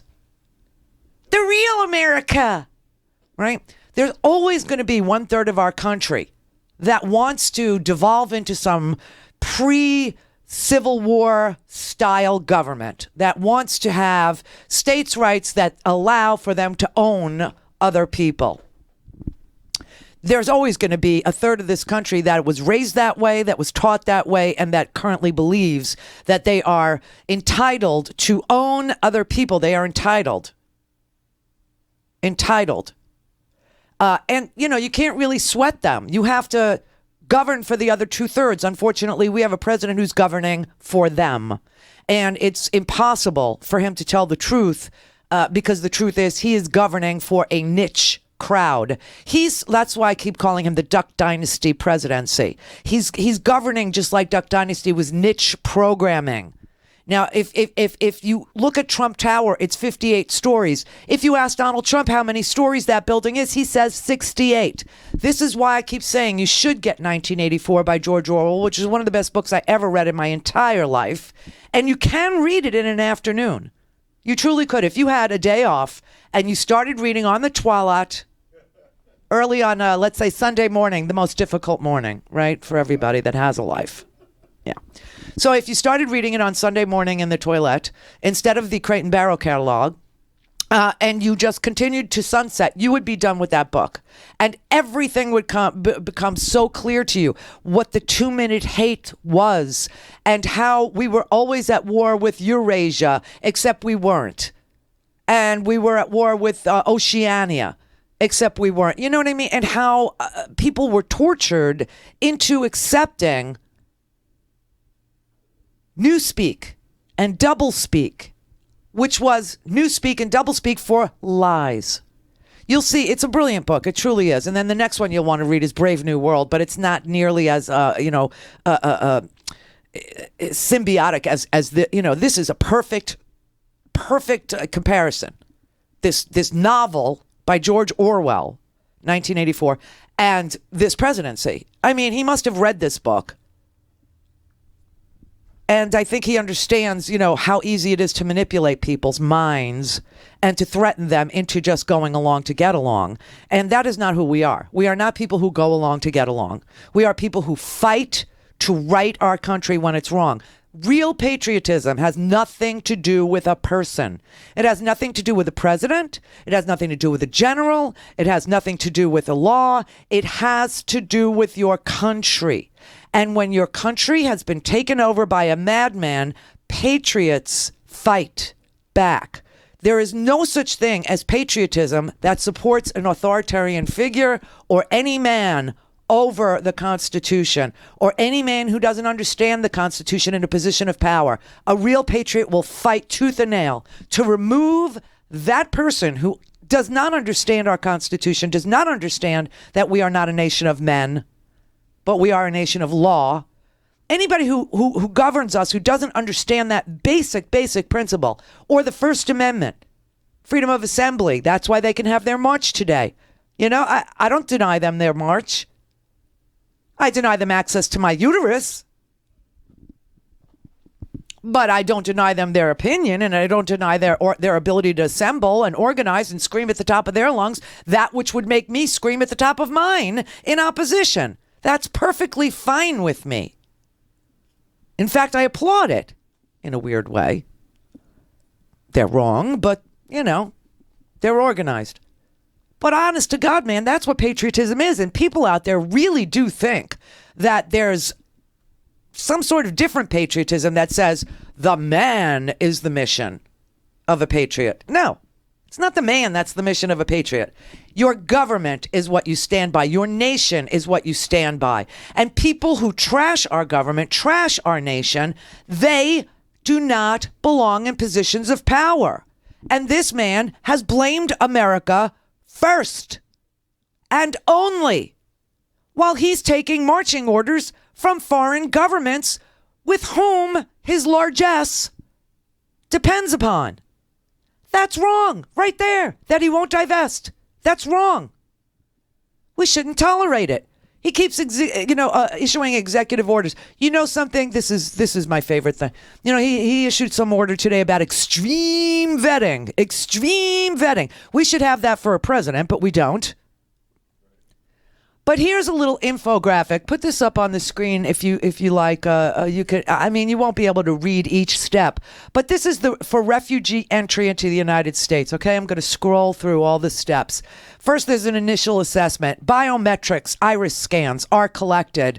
Biodata is collected. Name, address, birthday, place of birth. For Syrians, They have to have iris scans, okay? Then there's interviews with applicants to confirm their refugee status and their need for resettlement. Then that initial information is checked again. And only applicants who are strong candidates for resettlement move forward. And less than 1% of global refugees actually make it through that step one. Step two, all identifying documents are collected. They create an applicant file. And who is they? It's the UN. It's the UN, which Trump would like to defund. Okay. And then they compile the information and they start to conduct the biographic security checks. Okay. Step number 3, biographic security checks. They start with enhanced interagency security checks, and refugees are subject to the highest level of security checks of any category of any traveler to the United States. Okay. So the National Counterterrorism Center, the intelligence community, the FBI, the Department of Homeland Security, and the State Department all each separately screens the same person, less than 1% of the global population that is asking for asylum. Okay. They take those applications, and each one of those, State Department, Department of Homeland Security, FBI, National Counterterrorism Center, they screen all those. Then the screening looks for information, whether or not the individual is a security risk, connections to any known bad actors, any outstanding warrant, any outstanding immigration or criminal violations. The Department of Homeland Security then conducts an enhanced review, especially in the Syrian cases. Then they are referred to the UCCIS Fraud Detection and National Security Directorate for review. Then the research that's used by the interviewing officer informs the lines of questioning related to that applicant's eligibility and credibility. They are questioned in person, and then this process is repeated anytime new information is provided, such as a previously used name is discovered or a different phone number is discovered. Then they have to go back and do all that all over again, all the interviews, all the cross-checks with the FBI, the department. Okay, then step 4, if they should make it through that, the Department of Homeland Security UCCIS interview. The officers are specially trained for these interviews with these refugees. At this point, fingerprints are collected and submitted with the biometric iris scan checks. The interviews can be conducted if the fingerprint results or any new information raises any questions, and if any new biographic information is identified by UCCIS at an interview, then an additional security check on the information is conducted again, and then UCCIS places a case on hold. They do the additional research or investigation if needed. Otherwise, you may proceed to step 5. Step 5, biometric security checks. The fingerprints that were taken by the U.S. government employees are screened against the FBI's biometric database. The fingerprints are screened against the DHS biometric database. That contains the watch list information and any previous immigration encounters that this person may have had either with our immigration services or any immigration services overseas. Okay? And then the fingerprints are screened against the U.S. Department of Defense biometric database, which includes fingerprint records captured in Iraq and other locations. If there's no issue with step 5, then you move to step 6, which is a medical screening. This could be the endpoint if there are any medical reasons, meaning a refugee could be provided medical treatment for communicable diseases such as tuberculosis or AIDS or any communicable malaria, you name it. And if they have to be, then they start this all over again. They get treated and then they start it all over again, this whole process. And they have to go all through all that again. And then number 6 again. And then if they're cured and if they're not communicable anymore, then they can move again to section 7, which is cultural orientation and assignment to domestic resettlement locations. If they complete their cultural orientation classes, telling them what's expected of them as an American citizen, that they will respect America's laws, that they will respect American culture, that they will respect, that America is going to place them in an environment somewhere in America where we think they will be able to assimilate. And they have to agree that America is going to place them in a certain area. They may have family that we want to connect them to. They may have religious ties to a community. Let's say they're Somalian and there's a big Somali community in Michigan and we think that they'll do well there. And then a candidate with asthma honestly, will be restricted to only certain regions of the country. And then a location is chosen for them to come. Now, throughout this process, the applications continue to be checked against any terrorist databases. If as we update those terrorist lists, that they are checked repeatedly. And if nothing comes to light, if no match is found, they get to move to step 8. Step 8 is travel. Okay, if they make it to step 8, then the International Organization for Migration will book the travel for them. But prior to their entry into the United States, they are subject to screening from U.S. Customs and Border Protection's National Targeting Center for passengers and the Transportation Security Administration's Secure Flight Program. Applicants who have no flags in all these previous 8 steps can then move to step 9. Step 9 is arrival. All refugees are required to apply for a green card within 1 year of their arrival to the United States, which triggers another set of security procedures within the U.S. government. Those are the 10 steps that a refugee must go through. That's pretty extreme. This process takes 2 years. Donald Trump thinks he said something today with this executive order about extreme vetting. He just regurgitated the current position, the in-place position of the U.S. government. He is pandering to people who harbor xenophobic, anti-Muslim, anti-brown, anti-anybody other than someone who can trace their lineage to Scandinavia. By the way, if you can't, I'm whiter than you because I'm a freaking Viking. But this is ridiculous what he's wasting his time on. Either that or he does not know that this takes place. Either way, loser. Loser. Not entitled to be president. Not entitled to be the leader of all these agencies. Not entitled to be the veteran chief. The torturer in chief. No. This man is ill-equipped and unfit to be the president. And like I said, the Republicans are like bull riders. They're just trying to ride this man for 4 years to get all these crazy ideas of them written into law. All things Randy at RandyRhodes.com. Go for launch. Speaking truth to power, The Randy Rhodes Show.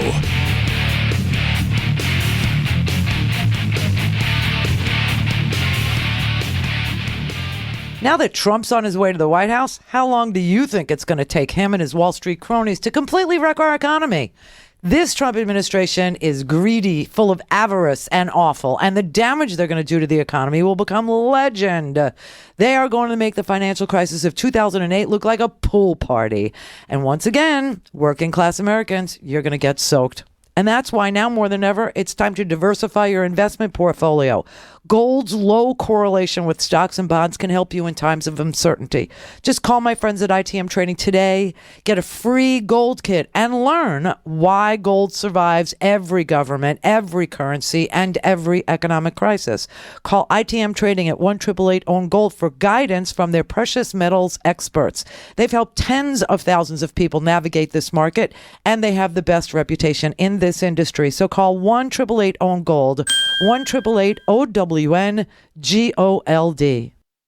This is Tara Devlin, a.k.a. Pterodactyl from RepublicanDirtyTricks.com on the Progressive Voices channel on TuneIn. And this is my 2-minute tirade. Nothing good can come from an ideology based on lies. Conservatives pretend to love democracy but are the agents of oligarchy. They give lip service to income disparity while pushing policies that concentrate wealth. They profess to be all about opportunity while pulling up the same ladders they climbed. All they have to do is dupe people into thinking otherwise, and they learn this craft from master. Lee Atwater truly transformed the Republican Party into a department of dirty tricks. He was Karl Rove's mentor and aide to Reagan and the Bush crime family and chairman of the RNC. But while dying young of brain cancer, Atwater saw the error of his Republican ways and spent the last months of his life apologizing to liberals and Democrats for all the harm he'd done to them and to America. He stated, "My illness helped me see what was missing in society is what was missing in me. A little heart and a lot of brotherhood." Tellingly, as Republicans eagerly followed Atwater's advice when it came to being evil, they parted ways with him when he advised them to stop being evil and start doing good for once in their rotten lives. No, liberals aren't perfect, but we don't actively work to increase suffering. We make mistakes, but like FDR said, better the occasional faults of a government that lives in the spirit of charity than the constant omissions of a government frozen in the ice of its own indifference. The choice between progressivism and conservatism is about trying to bring out the best in people or cultivating the worst. So please, conservatives, take Lee Atwater's advice. Finally, don't wait until you're on your deathbed to change, or you might end up like him, begging your maker to forgive you for all the harm you've done to this country. This is Tara Devlin from RepublicanDirtyTricks.com. Go there and find links to my Facebook, Twitter, and Instagram communities, and keep listening for 2-minute tirades on demand on the Progressive Voices app or on the Progressive Voices channel on TuneIn. We stick together, we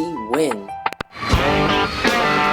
For a commercial-free, on-demand, whenever, wherever listening experience, visit RandyRhodes.com for your personal premium podcast today. They are cruel, selfish, bigoted tools. Look, Bridgegate, although Governor Christie has not been implicated in anything there, it really turned the narrative around. Before the victims of his elevated kind of talk, where they were unions and they were Democrats and they were people who were living off the system, but then it looked like it was commuters and it was everyday people. And I think that's actually something that could hurt Trump in South Carolina and beyond. If people start to see that he says he's for the little guy, but he's actually built a lot of his businesses on the backs of the little guy. And a lot of little guys through eminent domain or through not paying contractors after you've built something. Little guys have suffered. So that's a narrative I think hurt Chris Christie. But look, Chris Christie will be remembered for taking down Marco Rubio a couple of pegs and for really stopping his quest to be the establishment favorite in his track. So maybe that's a good Attorney General in the United States. She's such a liar. Everything about her just reeks. Everything about her. Well, Trump made his fortune on the backs. She said that over and over and over and over and over again when she was representing Ted Cruz as his mouthpiece. And then all of a sudden, Donald Trump, Ted Cruz is out, Donald Trump is in, and all of a sudden she's Donald Trump's biggest cheerleader. She's his biggest fan, I tell you. This is like, it's like trying to make, like a rock star, trying to make an album back in the 70s and Phil Spector is your producer. Do you know what I'm saying? It's like so amazing to me. Everything. Oh, and by the way, when Trump was in Philadelphia the other day, at the Republican retreat, which just brought attention to the fact that Congress still is not, working, he mentioned the homicide rate in Philadelphia is, quote, terribly increasing. That's completely false. But it is nice that he took the time to come up with customized, fake facts for the local media. Shows he cares.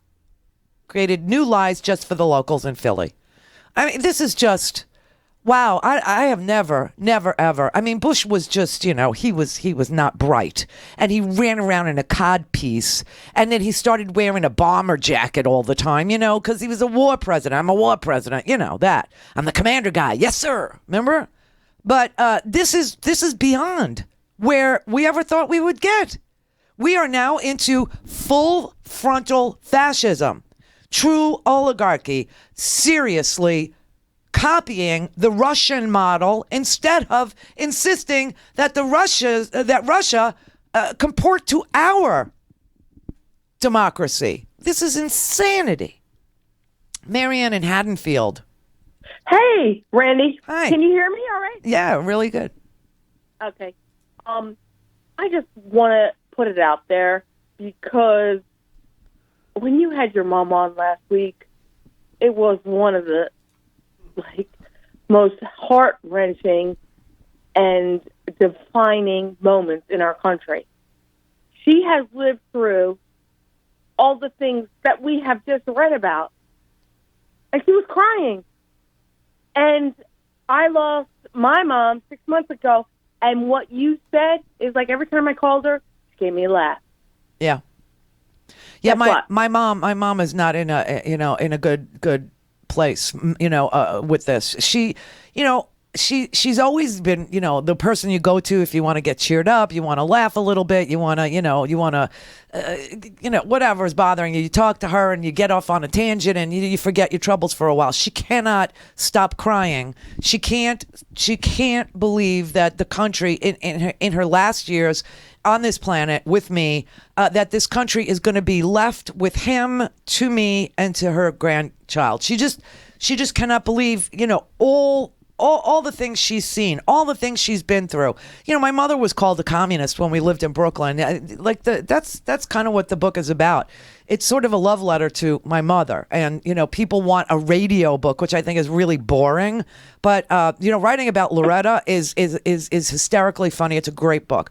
But in the book, there are chapters where, you could see that my mother was being called a communist by the neighbors because she refused to allow them to use the N-word in our house, because they would say, don't sell to blacks. And my mother would say, that's disgusting.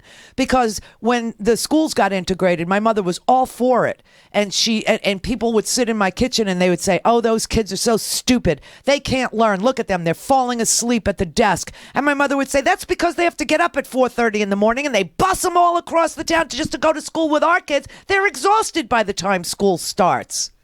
And so she got the crap beat out of her by her own friends, her own neighbors, her own community.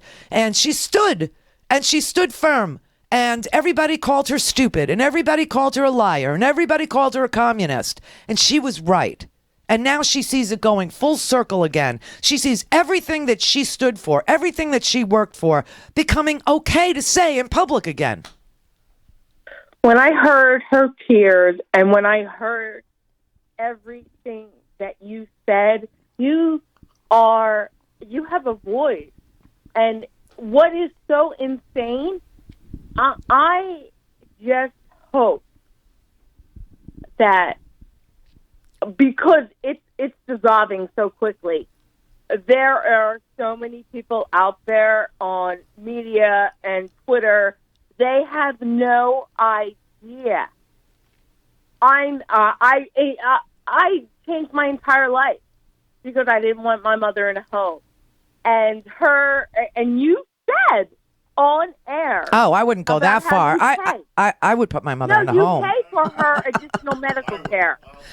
Yeah, I'll pay for it, but she's going to a home. She's not coming to me. Well, all I'm trying to say is, it's a joke, honey. It's a joke. Lighten up. Oh, I'm not being crazy. I'm just saying it really is an issue that people are not realizing. People are, your parents are, it's the Oreo generation. It's like we have our kids trying to get through college, and then our parents are here, and they don't have medical care, and they don't have this or that because. So anyway, all I'm asking you for your voice, because your mom was the best. Yes, my mom is the best. And I will pass that on. And thank you very much for that, because she's an amazing woman. She truly is. And she's grieving for her country. You got to remember, my father was a World War II veteran. And before he went over there, he was a really happy-go-lucky guy. He was a really good-looking, funny, loved to fish, deep water fishing and shark fishing and blue fishing. And, he was just a really fun guy. And when he came back, he wasn't the same man. And she stood by this man, for 30 years. 30 years. So, yeah, my mom's a really special person. And the idea that she cries every time she sees this man on TV, every time she understands, another lie has been told, or, that he's not letting certain religious people into a certain religion into our, it freaks her out. It just, the language is very familiar to her from her young life. And it just, it pushes all these buttons, that caused us to be involved in a great world war and ruin the lives of so many good men, like my dad. My dad was, my dad got a Bronze Star. My dad got a couple of Purple Hearts. My dad really fought. I mean, he was an infantryman, and he really, really, did the tough stuff. And he fought on 3 continents, and he didn't have to, but he did. And this is something that my family feels very, very deeply. So, I when my mother cries, it just. There's nothing worse. There's nothing worse. Chris in Brooklyn. Randy, I miss Loretta. Now I got to buy a stinking podcast. Yeah, Loretta's magic. I know she is. What can we do about the Trump phenomenon? I mean, can I go musical theater on you? It's Friday, you bastard. Sure. What do you got in mind? Okay, let's do a little Goffin King first. You mentioned Spectre before. He hit me, and it felt like a kiss. That's been the last 7 days, Yeah. And we go to from there, and it's just like, in just 7 days, I can make you a man. Not in this case. I don't see it happening. I don't either. So here's a man. He has these followers. We have to think about how are we going to approach his followers. No. Because we know we got a rubber stamp. No, listen. That's the wrong approach. Forget his followers. That's, look, he's got a third of the country for him and 75% of the country against him, okay? Or 2/3 against him. So forget the followers. They've already spoken that, he won by the smallest of margins in these 3 blue states. 77,000 votes was, the difference between having him and not having him. So forget his followers. His followers are clueless because everything he says is baseless, and they think whatever he says is gold. It's real. So you can't. Where we have to spend our time and effort is agitating this presidency by calling the White House, agitating, his businesses, saying that these are satellite White Houses as long as he won't divest. So we're going to call constantly every day. That's the first thing. And then the second thing is this next week, you're going to need to call your senator. No matter where you live, you have 2 senators. You're going to have to call your senators, and you're going to have to beg them not to confirm whichever lunatic, conservative nightmare he chooses from the Federalist Society, okay? It's going to take activism. It's going to take letter writing. It's going to take emails. It's going to take phone calls. Let's talk about Forget his supporters. Every one of them that have ever called this show, they devolve into some sort of baby-ass screaming like, Heil Hitler, and you said what? They have nothing to say. They can't contribute a debate. They have no. They are triumphant slaves. They are. I know that. They have had 8 years of Obama victimization. Yeah. They have been burnt up. They've been going crazy over this. And now they've just decided that this man is their standard bearer. Mm-hmm. The standard bearer that frightens me is Mitch McConnell, because he's the man who calls the shots. We've seen Trump this week holding up his signature. Look, don't I sign well? Yeah. Ain't this grand? And then one day he has all men behind him. Then it's just like, oh, God, we got negative press. Like he's got women behind him the next day. And can I do a little catty thing when it comes to Kellyanne propaganda doll? I mean, that is a hard 50, my dear. That's a hard 50. That's like she is the picture of Dorian Gray. And I'm sorry, if you're going to wear a $3,600 propaganda red, white, and blue outfit, sweetheart, if you got legs that look like a pair of knee-highs, like stuffed with walnuts, you should not wear a short skirt. A hard 50. A very hard 50. You know what that was, though? I could tell you what it was. I could show you again. She glued on her eyelashes, but she missed her eye. That's why it looked that. Yeah, that was bad. That was. No, it helps to have a soul first. Don't you think so, my dear? Yeah, that would be something I would consider important. But thank you. I hear you. Love you long time. Me too. Thank you. Let's go to Al in Buffalo. Hey, Randy, how you doing? Hi, Al. Hey. Do you take any responsibility, or does any of the people of the Democratic take any responsibility for the fact that these people are casually dismissing the appointees? They're approving all, to hear Elizabeth Warren talk about Dr. Ben Carlson as if he's, to justify appointing this man, and to think that they approved Rex Tillerson, And and I can't. Okay, I'll give you a good example. This is the Democrats.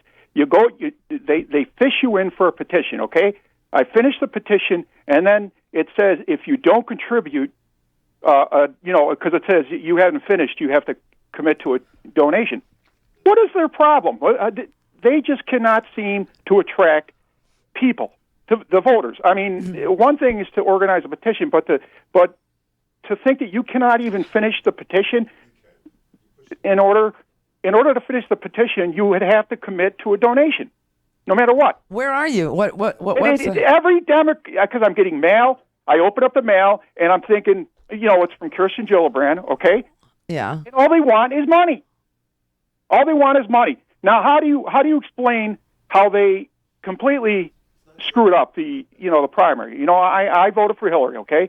Now we've got these carnival barkers, the so-called Bernie or bust people. Let me just show you something, though. Okay, I want to play you something that will show you that this thing about grilling candidates and talking against them and then voting for them is a very it's a Republican thing. I mean, Marco Rubio was interviewing Tillerson, he was questioning Tillerson at the hearing.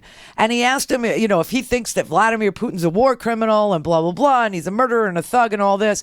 And Tillerson wouldn't go there. And Rubio was like, because he doesn't want to. And Rubio is like, I don't think I can give him my vote. And then he votes for him. Rubio says, I'm done. I'm not running for Senate. I'm out. I'm not going to run 10,000 times. I tell you, I'm not going to run. And then he shows up on my ballot. So, this is kind of universal, don't you think? It is, but I would like to be able to... So that's not the reason why Democrats don't win. I'll tell you the reason why Democrats don't win. Democrats don't win because they don't have... You know how they had the young guns in the Republican Revolution and the Tea Party and this organizational, ability to get... We don't do that. We don't have that because we respect the office. We respect the office. We won't call him a liar. We won't this. We won't that. Stop with what you won't do. We've just been taken over by a fascist dictator. The time for extending your pinky and having tea is over. Exactly. In the words of Governor Patrick Deval, when are Democrats going to grow a backbone? Exactly. And that's why I'm not a party person. I mean, yesterday I was trashing Rahm Emanuel. I can't stand that man. That man sat on that Laquan McDonald tape for a whole year. That was disgusting. I agree. I am trying wholeheartedly to defend Hillary Clinton, okay? I'm done. I'm done with defending Hillary. Move on. Move along. Let's not... No. I mean, this is just a ridiculous... I will say this. She was the best qualified person of the two. Absolutely, but... He was a fascist and she wasn't. And that's why she got my vote, okay? She got my vote because, considering how dangerous this man is... Yes. Okay, he just got the nuclear codes. Wake up, America. But I am trying so hard I'm trying to tell these carnival barkers from the Jill Stein group and the Occupy group that, hey, this is the new year. Let's move on. I've decided to move forward. After the Republicans... Here's what I say to the Jill Stein people. She was sitting at the same table with General Michael Flynn and Vladimir Putin. So enough said, okay? So move on. We're done here. Her answer to the Dakota Pipeline was to commit an act of vandalism. Really? Yeah, and I'm getting threats in the message app, saying like I'm gonna come over there and kill you. Basically. Threats. Really? People are saying that too. Told me on Facebook, and they're spreading it around that and my name is being mentioned in other posts. If you want to talk about dumb, let's talk about this guy. And my name appears, so it just seems like no matter what I say to these people, like, yeah, okay, I talk about the 111th Congress, that it was most productive Congress since the New Deal. That doesn't even work with them. Well, I don't know who you're speaking to, but, like I said, it's not about supporters. It's not about detractors anymore. Now it's about Congress. It's about impeachment. It's about Congress. Next week will be about the Senate. After that, it'll be about the House. The House does the impeachment. The Senate does the removal. The Senate confirms any of his nominees for Supreme Court, and he'll need 60 votes. If any Democrat votes for anybody that he puts up for this seat in the... Yeah. Then they got to go. They got to go. Yep. Thanks, Randy. You're welcome. No, it's not about supporters or comments or... they're all over my Facebook stuff too. But you know what? In all honesty, I stick myself in their news feeds, hoping that if I play enough video, if I play enough audio, if they hear enough news, if they could see the articles in the homework section that are, mainstream articles, Wall Street Journal and Washington Post, that they will snap out of it. Clear for takeoff. The Randy Rhodes Air Force. Air Force. RandyRhodes.com.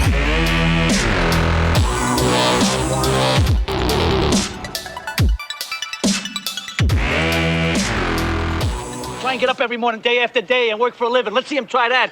Then we'll see who's the real tough guy. The working man is the tough guy. With me, Joe Wilson, a wealth management advisor with a big money management house. Mo money, yo money, Joe money. I get an opportunity to help people turn their money into memories. We're happy to get the kind of money that jingles, but we'd rather get the kind that folds. Not your grandpa's financial show. This is your money guy, Joe Wilson, on Progressive Voices Network. What's going on, my money mavens and moolah misfits? It's me, your money guy, Joe Wilson of the Joe Knows Money Show, reporting live on Progressive Voices Network, delivering you 4 minutes of money news you can use. Trending this week in money news, first-time homebuyers are expected to account for roughly 30% of home purchases in 2017. That leads me to my next topic, 6 tips for first-time homebuyers. Tip number 1, check your credit. The homebuyer's credit score is among the most important factors when it comes to qualifying for a loan these days. The higher your credit score, the less money you will pay to borrow the money for your home. Thus, scour your reports for mistakes, unpaid accounts, or collection accounts. Repairing damaged credit takes time. If you think your credit may need work, begin the repair process at least 6 months before shopping for a home. Tip number 2, evaluate assets and liabilities. So you don't owe too much money and your payments are up to date, but how do you spend your money is key. Do you have piles of money left over every month, or are you on a shoestring budget? A first-time home buyer should have a good idea of what is owed and what is coming in each month. Additionally, buyers should have an idea of how lenders will view their income, and that requires becoming familiar with the basics of mortgage lending. For instance, some professionals such as the self-employed or straight commission salesperson may have a more difficult time getting a loan than others. Tip number 3, organize documents. When applying for mortgage, homebuyers must document income and taxes. Typically, mortgage lenders will require 2 recent pay stubs, the previous 2 years W-2 tax returns, and the past 2 months of bank statements. Buying a home can take a long time, but knowing what you need and where to find it can save time when you're ready. Tip number 4, qualify yourself. Ideally, as a first-time home buyer, you already know how much you can afford to spend before the mortgage lender tells you how much you qualify for. Bank rates, how much house can I afford calculator will help. Find out what you can afford, and then you can back into everything else like the size of your down payment needed, closing costs, and the monthly mortgage payment. Tip number 5, find a lender. Check with friends, co-workers, and neighbors to find out which lenders they enjoy working with, and ask them questions about the process and what other steps first-time home buyers should take. Tip number 6, compare rates from several mortgage lenders. This is where homework and a lot of patience can come into play. As noted, there are all kinds of mortgage lenders, neighborhood banks, big commercial banks, credit unions, and online mortgage lenders. You have more options than ever. You can research the best mortgage rate online to start. Keep in mind that the rate quote you see online is a starting point. A lender or broker will have to pull your credit information and process a loan application to provide an accurate rate. Once you have several quotes in hand, compare costs and decide which ones make the most financial sense for you. Use your research as leverage to negotiate for the best mortgage rate possible. Now it's time for Joe's Money Trap of the Day. Do not buy more house than you can afford. The general rule of thumb is that no more than 25% of your gross income should be spent on housing. This amount is likely 20% lower than the amount that your lender will pre-approve you for. Remember that your lender is there to make you a loan, and the more money you borrow, the better it is for them. Therefore, they want you to max out. Here is Joe's Money Grab of the Day. Explore federal and state grants, tax credits, and down payment assistance programs, and other options that are designed to make it easier for first-time buyers to afford their first home. In fact, even if you've owned a home in the past, you still may qualify for these programs if you meet certain guidelines. Learn more about the available programs by asking your lender or going to the U.S. Department of Housing and Urban Development website, HUD.gov. And now it's time for Joe's Quote of the Day. Don't wait to buy real estate and wait. That is a quote by actor Will Rogers. You are listening to the Joe Knows Money Show on Progressive Voices Network. Follow us on Facebook at facebook.com/Joe Knows Money and on Twitter at Joe Knows Money. The Randy Rhodes Show is brought to you by our partners at ITM Trading. Call them at 1-888-OWN-GOLD and ask for a free gold kit. 1-888-OWN-GOLD. All things Randy at RandyRhodes.com. Go for launch. Speaking truth to power, the Randy Rhodes Show. Listen, you motherfuckers, we're going to tax you 25%.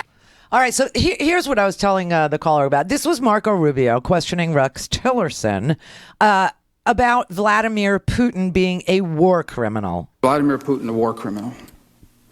I would not use that term.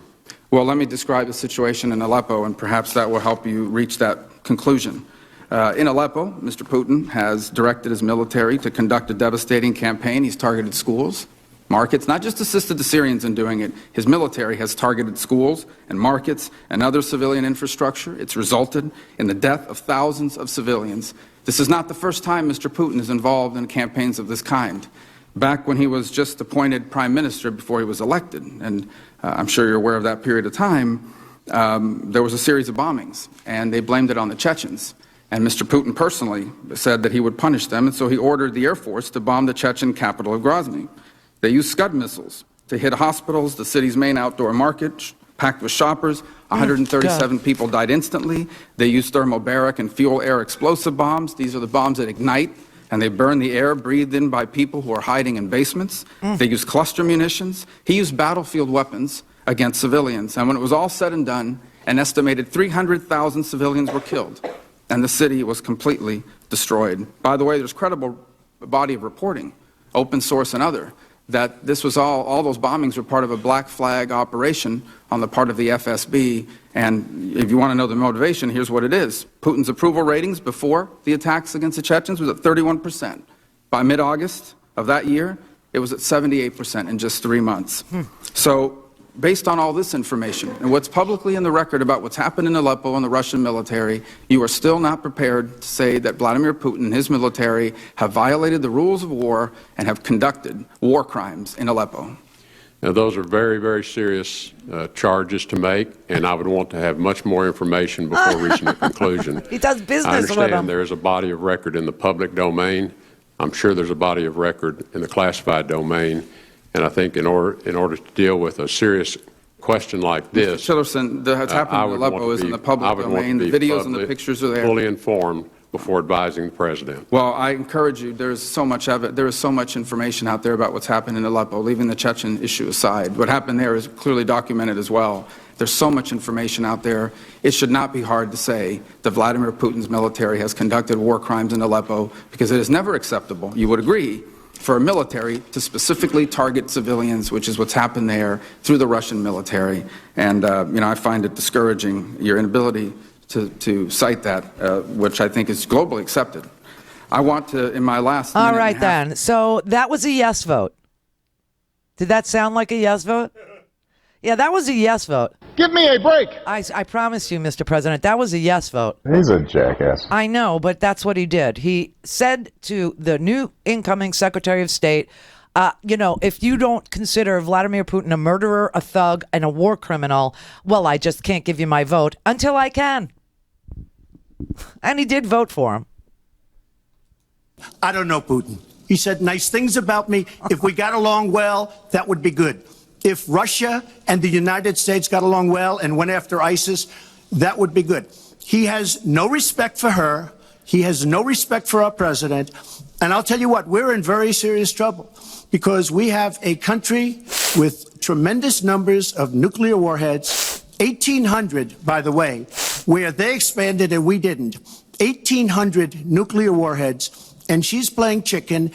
Look, Putin, from everything I see, has no respect for this person. Well, that's because he'd rather have a puppet as president of the United States. No puppet. And it's pretty clear. You're the puppet. It's pretty clear you won't admit that the Russians have engaged in cyber attacks against the United States of America, that you encouraged espionage against our people, that you are willing to spout the Putin line, sign up for his wish list, break up NATO, do whatever he wants to do, and that you continue to get help from him because he has a very clear favorite in this race.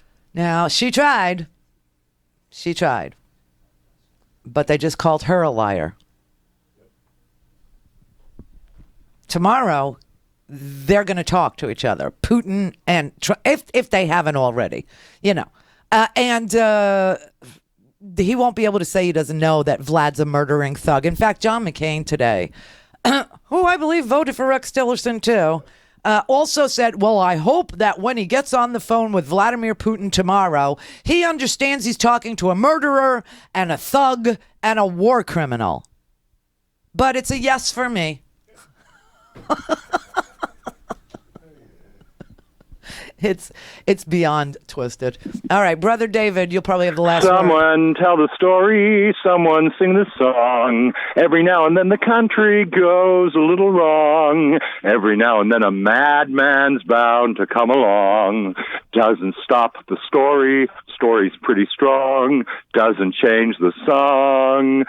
First they came for the Latinos and the Muslims and the women and the gays and the poor people and the intellectuals and the scientists, and then it was Wednesday. You're gonna make it after And then there's all. that. Yeah, she was my first crush as Laura Petrie and then got me literally through high school. So I'm still in denial about that one. I know, that was sister. hard. That was hard. That was hard. That's very hard. It was a hard one. Yeah, Did you see Oprah on the tribute CBS did Thursday night? No. The Oprah, it's on the CBS website. It was pretty touching. Oh. Yeah, hi, chat room. Hi, tell chat 10 room. people, buy a stinking podcast, sign up on the YouTube site, and please tell the Loretta that Brother David is exactly where she is. Yeah. And give her a big hug for me, because Will I do. cry myself to sleep at night. Okay. Stay and fight. Hashtag stay and fight. Love you. Love you more. Mwah. Mwah. Okay, so yeah, I'm proud to be an American, where at least I know I'm free. I can own an AK-47, a shotgun, and an Uzi, and I'd gladly shoot a bazooka to defend my rights today. Yes, we could all do it. All right, John in Raleigh, North Carolina. Oh, wait, John, before you say anything, before we run out of time, Judy in Seattle, these are the flowers you sent me for my birthday tomorrow. So thank you so much.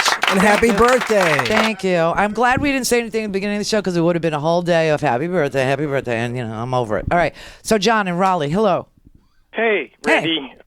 We've talked over the years here, but, hey, one of the things I thought, a big shock last night is, I don't know, did you catch that about the Russians arrested or hauled off their top cyber, kind of like their version of the NSA lead? Yes. There. Yes, they did. They arrested their top, for example, I think it's FSB, but here it's NSA, and they arrested their top guy for hacking. Right. They believe he's the hacker.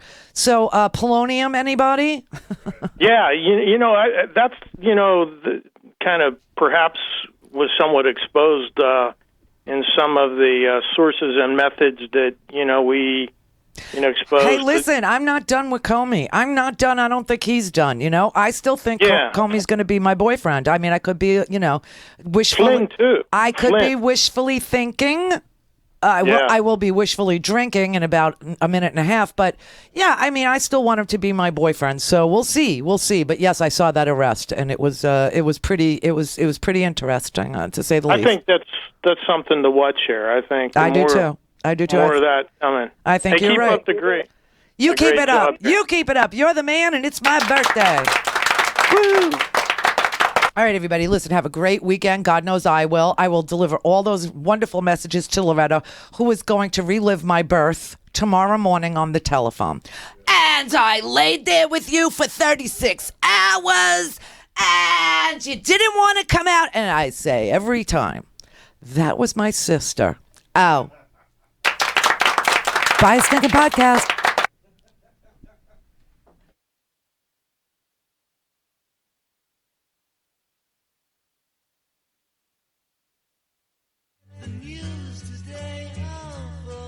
It's time for Nicole Sandler's What's News from NicoleSandler.com and the Progressive Voices Network. We've now finished 1 week under the rule of our new president, who appears to have missed the memo on what an American president looks, sounds, and acts like. Instead, what's emerging is a fascist dictator. I'm not kidding. I'm not overstating the danger here. There's an article titled 14 defining characteristics of fascism that's made the internet rounds for years now. It's attributed to a Lawrence Britt. I couldn't find much information on him, but that doesn't really matter. The 14 characteristics of fascism in this article are spot on and are all present in Donald Trump's rise to power. So over the course of the next few What's News segments, we'll examine them. We'll start with number 1, powerful and continuing nationalism. And I'm proud to be an American, where at least I know I'm free. Fascist regimes tend to make constant use of patriotic mottos, slogans, symbols, songs, and other paraphernalia. Flags are seen everywhere, as are flag symbols on clothing and in public displays. We assembled here today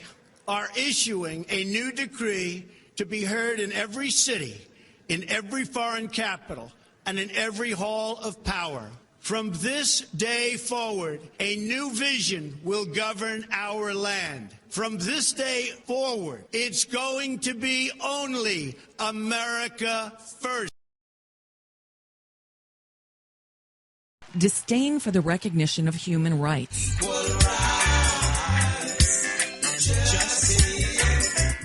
Because of fear of enemies and the need for security, the people in fascist regimes are persuaded that human rights can be ignored in certain cases because of need. The people tend to look the other way or even approve of torture, summary executions, assassinations, long incarcerations of prisoners, Mr. President, you told me during one of the debates that you would bring back waterboarding and a hell of a lot worse. I would do what I would do. I want to keep our country safe. I want to keep our country safe. What does that mean?